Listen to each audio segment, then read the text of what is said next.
Every evening, as the sun dips low and the quiet of your home settles around you, you find yourself sinking into that familiar chair. Maybe it's after a long day, or simply the rhythm of retirement settling in. You reach for a drink, flip through the newspaper, or turn on the television, and you settle in to rest. It's a moment of calm, something you look forward to. But what if I told you that this simple routine, this daily ritual of sitting for hours on end, might be doing more harm than you realize? What if that very habit, meant to soothe and relax you, is slowly contributing to a problem that's been creeping up on many men your age, an enlarged prostate? I know this sounds unsettling. It's easy to blame age, or to write off these changes as just part of getting older, but I've seen this story too many times. Men like you, living quietly with symptoms they think are inevitable, when in truth, there's more going on beneath the surface. My name is Dr. Alan Mercer, and today I want to share something important with you, not as a distant doctor reciting facts, but as someone who deeply understands the toll these struggles take on your body, your spirit, and your daily life. Take Dave, for example. He's a good man in his late 60s, a retired mechanic who spent decades working with his hands and building things. When Dave first came to see me, he was tired, worn down by something more than just time. His nights were restless. He found himself waking up multiple times, rushing to the bathroom, only to feel the frustration of a weak stream, as if his body wasn't quite cooperating anymore. His energy was low, and the spark in his relationship with his wife had dimmed.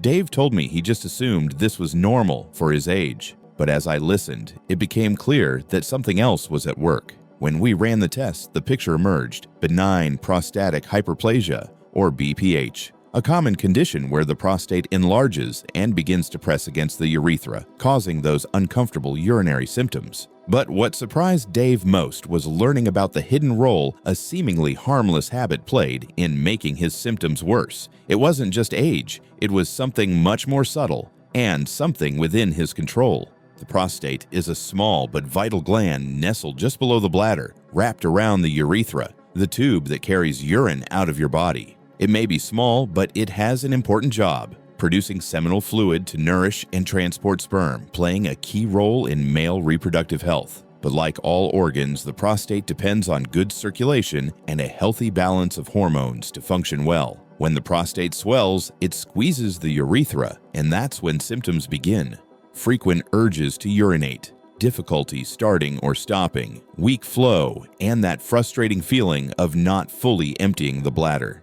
Now, what many don't realize is how much daily habits influence this process. One of the biggest contributors I see in my practice, and in men like Dave, is prolonged sitting. Not just a little sitting, but hours on end day after day, often without breaks or movement. Sitting for long periods slows blood flow, especially in the pelvic area. It's a kind of stagnation where the delicate network of blood vessels and lymphatic channels that serve the prostate become congested. When circulation slows, inflammation can rise, fluid can pool, and the tissues in and around the prostate can swell. Combine this with other factors common as we age: less physical activity overall, diets high in processed foods, inadequate hydration, and even hormonal shifts, and you have a perfect storm setting the stage for prostate problems to take hold. In Dave's case, he was spending upwards of 9 to 10 hours a day, sitting, mostly watching television or reading, often without standing up for extended stretches.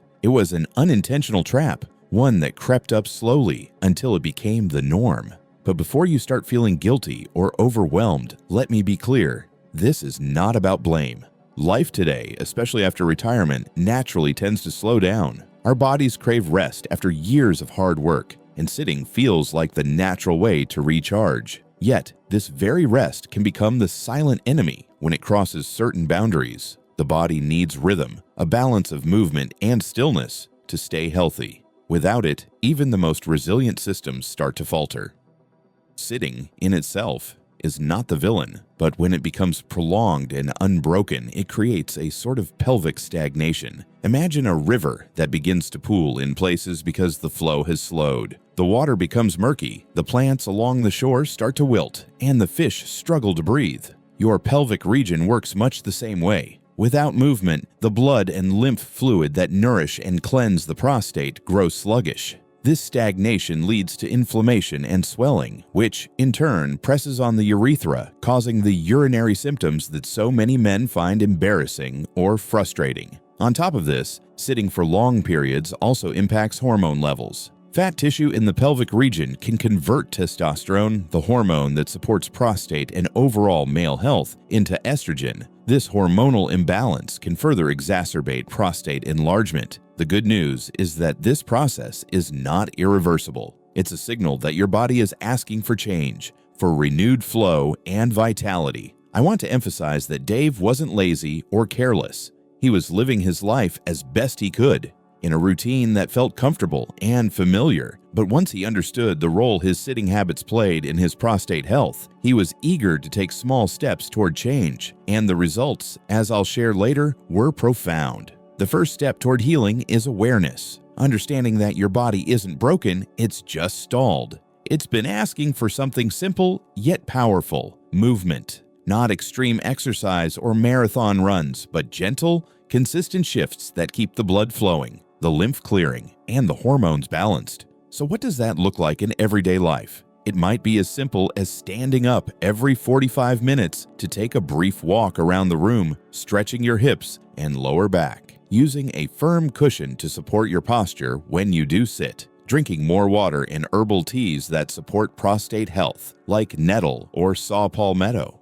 and making sure to keep intimacy and ejaculation a part of your routine, because they help move fluid through the prostate, reducing congestion. These aren't gimmicks or quick fixes. They are small, intentional acts of care, gifts you give to your future self, steps that say, "I'm not done yet. My body is worth this effort." If you find yourself relating to Dave's story, know you're not alone. This journey is one many men quietly walk. But by understanding the hidden impact of everyday habits, you can take back control, restore your vitality, and ease those nagging symptoms. In just a few weeks after embracing these changes, Dave told me he was waking up fewer times at night. His flow had strengthened, and with it came a return of energy and confidence he hadn't felt in years. His relationship blossomed anew, a reminder that health is never just about the body. It's about feeling alive, connected, and hopeful again. There's more I want to share about the practical steps that can transform your prostate health and how to navigate the subtle but powerful forces working against you. But before we dive into that, I want you to pause and consider this. Your chair, your routines, your quiet moments of rest, they're not the enemy. They just need boundaries and respect, because your body, much like you, thrives when it's given rhythm, when rest and movement dance together in balance. So, what might that rhythm look like for you? How can you send the message to your body, your prostate, that you haven't given up? I invite you to reflect on this as we continue, because the path ahead isn't about drastic change. It's about reclaiming your flow, one small step at a time. As we pick up from where we left off, imagine your body as a finely tuned orchestra, every instrument playing in harmony to create a melody of health. When one section falls out of sync, the music falters. In the case of your prostate, that missing rhythm is often movement. But here's the beautiful truth. It's never too late to bring your body back into harmony. The simple act of shifting your daily habits can spark a cascade of healing that resonates through your whole system. One of the most powerful changes you can make is embracing the natural rhythm of standing and moving regularly. It doesn't require a gym membership or grueling workouts, just a mindful commitment to breaking up long periods of sitting. Set a gentle alarm or reminder, and when it goes off, rise. Walk slowly to the kitchen, stretch your arms overhead, or circle your hips in a gentle rotation. These small gestures ripple through your pelvic region, stirring circulation and waking the muscles and vessels that have grown sluggish. Think of your pelvic area as a garden. When water pools and doesn't flow freely, roots begin to weaken and weeds of inflammation creep in. Movement acts like fresh water flowing through, nourishing the roots and washing away stagnation. Over time, with consistent care, this garden begins to thrive again. Alongside this movement, posture matters deeply. Sitting on a soft, sinking couch or slouching in your chair puts extra pressure on the lower back and pelvis, compressing blood vessels and restricting flow. Using a firm cushion or sitting upright with support allows the pelvis to open gently, encouraging circulation. When you sit, imagine yourself as a proud tree, tall, rooted, but flexible with the breeze. This posture sends a message of strength and vitality to your body. Hydration is another quiet hero in this story. Drinking plenty of water helps keep fluids moving smoothly, flushing out toxins and reducing inflammation. Herbal teas, especially nettle and saw palmetto, have long been celebrated for their soothing effects on prostate health. These natural allies can be a comforting part of your daily ritual, warming your hands and supporting your body from within. Perhaps most intimate of all is the role of sexual health in this journey. Ejaculation isn't just about pleasure or connection, it's also a biological process that helps clear fluids from the prostate, preventing congestion. For many men, especially those facing prostate challenges, maintaining intimacy can feel complicated or discouraging. But the body remembers the dance of desire and release. When you nurture that part of yourself, you're sending a powerful signal of life and movement to your prostate and your whole being. None of this is about perfection, it's about progress. The small, steady steps that accumulate over weeks and months to create meaningful change. Dave's story is a testament to this truth. After beginning these simple habits, he noticed a shift. His frequent nighttime trips to the bathroom became less urgent and fewer. The heaviness he'd felt lifted slightly, and with it came a lightness in his spirit. His wife noticed too, a rekindling of energy and closeness that they had feared was lost to time. It's easy to feel isolated in these struggles, as if your body is betraying you or aging faster than you can keep up. But you're far from alone. Many men carry this quiet burden, and many have found their way back to vitality by listening to their body's subtle signals. This journey isn't just about managing symptoms, it's about reclaiming your life, your confidence, and your sense of self. Your chair and your daily routines are familiar and comforting, but like any trusted friend, they require boundaries to protect the friendship. Setting limits on sitting time, creating moments of movement, and nourishing your body with hydration and gentle care are acts of respect for yourself. They say, "I'm still here. I'm still fighting for my health and my happiness." Remember, your body is wise beyond measure. It holds memories of your strength, your passions, your joys. When you offer it kindness and attention, it responds in kind. Healing is rarely dramatic or sudden. It's a soft unfolding, a return to balance that feels like coming home. If you're watching this and feeling a flicker of hope, I want you to hold on to that. Hope is the seed from which all change grows. It's the quiet voice inside you saying,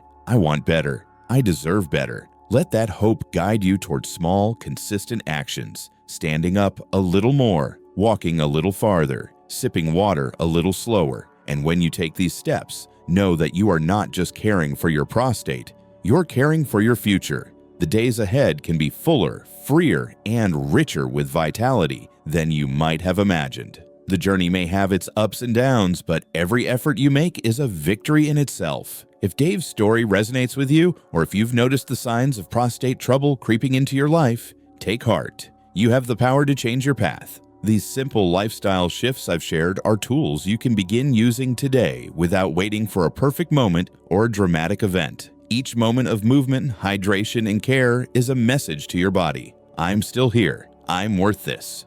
If you found this message helpful, consider sharing it with a friend or family member who might also benefit. Prostate health is a conversation too often left in the shadows, but together we can bring it into the light. And if you want me to explore more habits and lifestyle factors that affect men's health as we age, let me know in the comments below. Your questions and stories inspire this work and help others find their way.